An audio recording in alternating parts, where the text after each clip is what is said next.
Did you actually get to go to the James Jameson tribute too? Oh, yes. What'd you think about that? Blew my mind. Yeah. Looking at all those bass players and stuff, or what blew your mind? I mean, it's just, I get weepy about this. Well, go ahead and get weepy. I get weepy too. Mm-hmm. So tell me what was that blew your mind? Takes time. Or you want me to come back? I'll come back.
All right. The ladies is taking over the basement. That's BASSmint. Why don't you tell us your name? I am Zen Reinhardt. Another Detroit bass player, Zen Reinhardt, and we're gonna talk to her in a second. And also chiming in, hanging out in the basement, we got with us. Tell us your name, sir. I'm Craig Sconey, founder of the Detroit Bass Players Facebook group. Man, I got you in this basement, man. I think I'm gonna have to kidnap you and get an interview out of you. Craig is an established bass player, and wow, man, we hung out and did some things. We was on a TV show that didn't air, and I got the footage of that. I might place that right here, man. I don't know. We'll see. I haven't even seen it yet. You're gonna do that to me. How many of the dogs I have? Yeah, it's funny. He said I played something. I don't know what I played. Right. We'll take a look at it. Also, we have 3 ladies. Like I said, the ladies is taking over. Tell us your name. I'm Dorian Maverick. I'm the lead vocalist for Flight of Fire, Tia's band. and the lady in the middle? I'm Tia Dimachowski. I'm the bass player. A Detroit bass player? I'm the Detroit bass player. And next to her twin sister? I'm Tanya, her twin sister, 2 minutes younger. And I'm the lead guitarist of the band. A guitar player, all right. Welcome to the basement. We got to talk to y'all, man, because your name is Flight of Fire, but I'm thinking you guys are going to take flight and catch on fire. The name is probably appropriate. Also, we have in the house with us, excuse me, we're in his house, excuse me. Reginald Canty, our gracious host here in the basement. Yes, sir. Thank you once again. I can't help from saying thank you all the time, because if it wasn't for you, there would be no basement. Trust me. This is true. You know what I'm saying? There wouldn't be no basement. Ain't no there was a basement before there was a basement. You turned it into the basement. Yeah, I did misspell it. Spell it correctly. Also chiming in, hanging out with us is none other than, tell us your name, sir. David Pastorius. David Pastorius, a hell of a bass player, man. We're going to have to do an interview with you too, man. Is that cool? We should do that. Also in the house, tell us your name, sir. Michael Ryan. Michael Ryan. And do you play anything, man? I play guitar. Okay, that's awesome, A little man. outnumbered here, but Yeah, but we're gonna have to talk to you too, man. Somehow, some way. So Yeah, he doesn't seem to be a troublemaker. Troublemaker. all right, so we all hanging out and listening to Zen. She just played us a lovely piece. You have a special story. Currently, where do you live currently? Oh, Western Massachusetts. You know we're in Detroit, right? But, well, I consider myself a Detroit player because this is where I learned to play. And that is so awesome. That is a special story. And you actually lived here for 21 years. 21 years. What part of Detroit? Actually, I was out in Ann Arbor. But I would come down to the Stonehouse and jam with Chris Lee and Daryl, what's his name? Daryl Lee. Oh, okay. Yeah. Detroit bass player? Yeah. Yeah, Dale Lee, who lives in Atlanta right now. In Atlanta or someplace like that. Yeah. That is awesome. And what brings you up to Detroit or over to Detroit this time? Detroit, Bass Day, the photo shoot, Motown Museum. I came out here to have some fun. And that just we just had that a couple of days ago. And how did you enjoy it? Oh, almost too much. I mean, it's one thing I talk about looking for trouble. I love looking for trouble. I originally had a gig somewhere in central New York, but the entire festival that my gig was supposed to be at got canceled, so I was free to roam. And they say good girls go to heaven, bad girls go everywhere. I've got a reputation to uphold. Yeah, so she folks, she drove 660 miles to come and hang out at the photo shoot. Y'all check her out at the photo shoot, and then she hung out at the James Jamerson tribute as well. Y'all check that out as well. Some great stuff. I would love to talk about that day right now, but I'm gonna save it for the next round table where we get, and we can just talk all about that date. You know what I mean? Yeah. So my question that I always like to ask is, when did you start playing the bass and why? Okay, well, you might say I had two starts. First time was in high school, and I had a bad crush on somebody who played bass. I decided I wanted to try playing it too, and got hooked. But then I was supposed to be an art student, and everybody everywhere thought I was going to be an artist. I was already accepted to an art school by then, and so bass playing was just something that lasted for a few months. And well, I kind of left Boston, that's where I'm from originally. Went to Philadelphia. I think I lasted 10 minutes there. Because I couldn't stand the art college. But then it was another 30 years before I touched the bass again. And that happened about April or May of 2004. And within 2 minutes, the addiction was back. Within 2 hours, everything I'd done in high school, I was able to do again. I just relearned everything. And in 2 weeks, I decided, I've been fooling around with other people's basses or the inventory of stores like Guitar Center and Motor City Guitars, and I decided I had to get myself something. And not even 2 months after that, I was in a band. It wasn't much of a band, which was unfortunate because I think I had a lot of potential. But hey, just to be in a band, and I realized just what kind of experience that was incredible. So I've been chasing around looking for bands to get into ever since. Wow. And what kind of bass did you get when you finally got one in 2004? My first one was a Warwick FNA Jasmine 5-string. Uh-huh. And I went with the 5 because I wanted to play in keys of E flat, D flat. Okay, I thought I was going Hendrix. to play more jazz than rock. And what is that you have in your hand right now? This is a pre-Gibson Tobias. I met it 2 months after I got the Warwick. And Warwick, it was at a store, it was at Guitar Center, it's a used instrument. And I kept going back there to visit it, because I used to work nearby. And I was talking to a friend one night and telling her about this incredible bass. And she said, I think you should get it. So on my way home from my friend's house, I stopped at the post office where I collected my mail. There was the check somebody had owed me for months. It was enough for a down payment. So I called the store and said, you know that Tobias? He said, it's still available. I said, it's mine. Right. Next day I was in there with the money. Deal. Okay, now, do you have a name for your bass? This is Thor. This Wow. is Thunder. The Warwick is Thunder and this is Thor? No, this is Thor, and he is the voice of Thunder. Oh, okay. Wow.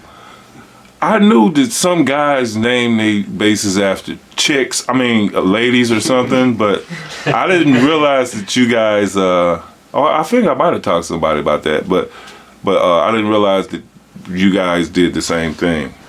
Name your basses after superheroes and stuff. Why not? I'm with you. I got names for mine too. So are you playing with anybody currently? Oh, at the moment I'm in a band called Fluid Motion out of Albany, New York. Mm-hmm. And in fact, that's why I have to go back east before the weekend to go to one of their band practices. What do you? What kind of music you guys play? They play mostly classic rock covers. Give me but some then with songs. I was going to say we also play. We get our feet wet with jazz too, particularly Herbie Hancock. Oh yeah. And so, in fact, we're going to do a show. And the opening number is going to be Chameleon. Ooh yeah. Oh yes. I love that song. Then of the covers we do the Smooth by Santana, and of course Moondance by Van Morrison, and then we do Vehicle by the Ides of March, and I'm just trying to think of the homework I have. She's trying to practice right now while she away from home. Let me ask you. I was going to ask you something. That's awesome. Now, what was the name of the band again? In case so I can go look them up. Fluid Motion. And you guys are based out of Albany, New York. Yes. Do you ever get out of the area, Boston, New York area, get to perform and come to Detroit or something? I would love to do something like that.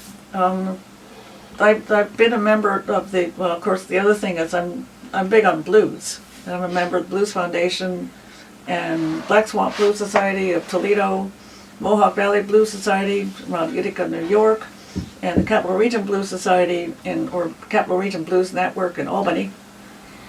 So I'm trying to get some kind of exchange program worked out so that some of us from out there can come out here and mix it up with the guys out here, and maybe send some of the guys from here out there. Awesome plan. Let me ask you, are you also a member of the Detroit Bass Players on Facebook?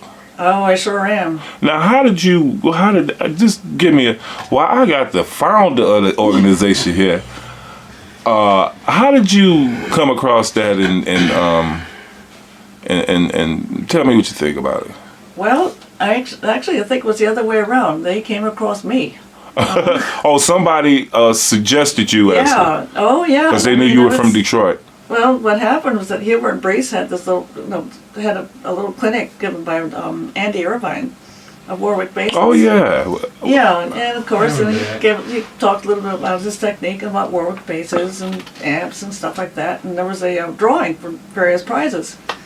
I got the grand prize. And what was that? And that was a Warwick Straywer rock bass, 4-string. And at first I thought, what's going to do with this thing? Because I already have like 5 other basses. But the more I played, the more it's like, this is really a great instrument for an entry-level instrument. And unfortunately, I only had it for 10 days before it got stolen. You're kidding me.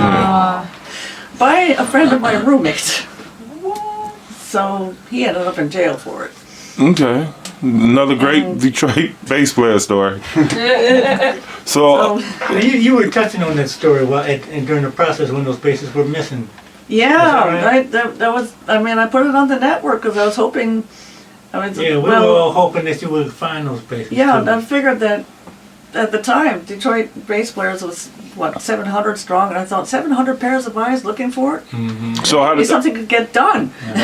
so how did you wind up joining again? Somebody approached me after the presentation at Huber and Breeze. And I started getting Facebook messages Yeah, I bet about you that's it. probably Carrie. Yeah, I don't know, I can't remember who all asked me about it, but And what, I said, why not? okay, what you think about it? Well, The with that page. many people, I figured a lot of good things could come out of it, and not the least of which, of course, be advice and tips, techniques, maybe connections, and as I said, I was hoping someone could help me solve the crime. And so far you haven't found the base yet. No, those two they're pretty gone. There were two of them. That was But still left. they got caught though. The people got caught. Yeah, yeah. Okay, well that's awesome as well, I guess. Well, you know, I ain't want to keep you or nothing like that. I just basically just had to have you because you came all the way from Massachusetts, and I wanted to hear your story. But if somebody else might have any questions, anybody else want to chime in? Anybody got any questions for this fine basis? Anybody? Well, What's the scene like around you, where you're from? Is it pretty active? A A lot of good music going on? Around, it seems to be more active than around here, at least of what I've seen around here so far. That's one thing. When I was here, between taking up the instrument and this late summer of '08, I was getting a lot of subbing jobs and a lot of temporary bands and stuff like that. And then of course I jam. I'm a jamming animal, and I hit about 100 jams a year. That's only Wow. 2 jams a week. But anyway, I was going to say about all that, but it seemed like I was pretty active. I played a lot of friends' parties or friends of friends' parties. I don't know what else. And then I had to go to Massachusetts to take care of my mother. And when I came back in '09, the scene had withered away so badly. It was sad. Fewer places to play in, fewer people to play with, it seemed. Nobody wanted to do anything. And, I just could not get the momentum going that I had before. And just kept getting worse and worse, and then I finally had to leave. I'm originally from Massachusetts. I went back, actually I should backtrack a bit. One of the things that really convinced me I should go back was on my way to take care of some business on my mother's estate, I stopped at a jam in Utica, New York, just for the fun of it. I knew there was nothing in that part of western Massachusetts. I didn't know anything about Albany, I didn't know where to start looking. But I thought, it's a 12-hour drive. I'll probably hit Utica, say around between 7 and 9, see if there's a jam around there. Went online, found it. Great. Went inside, and I don't think I'd been more welcome in my life as I was at that jam. And they said, well, what do you play? I said, bass. I said, hey, we can use some more bass players. So they set me up in the first set after the opening set. It was a good band, blues band. I mean, I walked in there, a complete stranger, and within an hour was something of a local superstar. I was not expecting that, but it was just one of those great nights. And so they insisted I become a member of the Mohawk Valley Blues Society. And after there were more trips east to take care of the house and take care of state matters, which meant more times to hit that jam in Utica. And meanwhile, I found out about jam in Albany. And I set foot in Albany. They took one look at me and said, you must be Zen. I was like, how did you know? Because I'd never been in that city before. Well, you're from Utica, aren't you? I think there was writing on the wall. And one of the things I'm finding around there is that they have good audiences. And there's a lot to be said for a good audience. I mean, I haven't really broken into networks, it seems, because there are places to play and whatnot, but it seems like the other guys get all the jobs. But there is audience. And whenever I play around Utica, the jams there, the place is packed. People are enthusiastic about the music. And I played a couple jams out here in the past couple days. Maybe 15 people in one jam, 5 at another. What would you attribute to that? You know, I've been trying to figure that out myself. I think the economy here is still pretty rough, so people just plain don't go out. Even when there's no cover charge, they still don't go out. Yeah, it costs gas to get to the free gig. Yeah, but even if the gig is down the street, or it's like half a mile away, people still don't get out. I don't get it. Well, you know what? I feel your pain about some of the situations here. Anybody else got any questions they'd like to ask? Okay, well, Zen, how about you? Is there anything that you'd like to say in closing? Oh, boy. Before I let you go, because I don't want to keep you. Oh, no, you can keep me all you want. Okay. All right. Anything you'd like to say in closing? I mean, I'm still trying to figure out how to make the best connections. So if anyone's got advice, hey, Facebook me or whatever. And what on Facebook? Facebook / what? Well, I mean, I've got a personal page like everybody else. What's your name on there? Reinhardt. How do you spell all of that? It's Zen. It's the first name, Reinhardt. ReinHarddt, just like Django Reinhardt, the guitarist. Okay.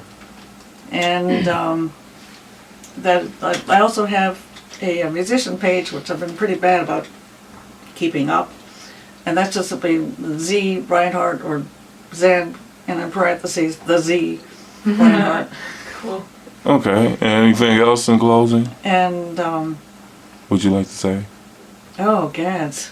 I don't know what to say at this point. It's just, Okay. Well, Detroit, let's just say Detroit's very special to me as a place. me too. Oh, yeah. I'm And not native here. right. Well, again, we thank you for coming all the way from Massachusetts to hang out with us, Detroit bass players. Can we give a hand, please? That's awesome, man. And before we let you go, could you just play us a little something, just a itty bitty little bit? We don't want to keep you all day, could you just close us out and keep us on format? No, I insist. No, I'm just playing. I gotta think about what I'm going to play next. I mean, I'm the same way. oh, yeah. Yes, it's like when somebody asks you, you practice all of this stuff and you got all this stuff, and then when they say play something, you go blank. But Mary Had a Little Lamb ain't a bad selection. Whatever you got. That first one was Park Bench. It's one of mine. Okay, So- give me some Chameleon then, just something for a second. You got to practice anyway. Anyway, but I'm going to try something else. Okay.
All right. Zen. That's a piece called Nanosecond Magpie.